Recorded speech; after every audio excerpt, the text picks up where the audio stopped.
This is somebody's farm, and then in the outcrop in the gap, some onion type of plant is there, which I have not seen the flower and all. This one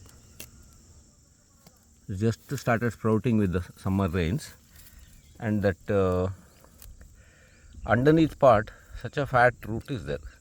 It could be a cranium also.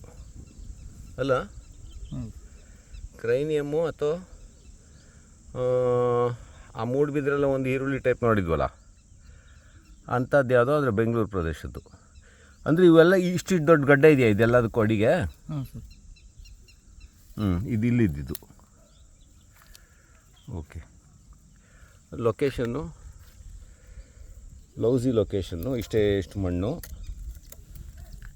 ಬಂಡೆ ಮಧ್ಯ, ಆದರೂ ಚೆನ್ನಾಗೇ ಬಂದಿದೆ, ಇದಕ್ಕೇನಾಗಿಲ್ಲ.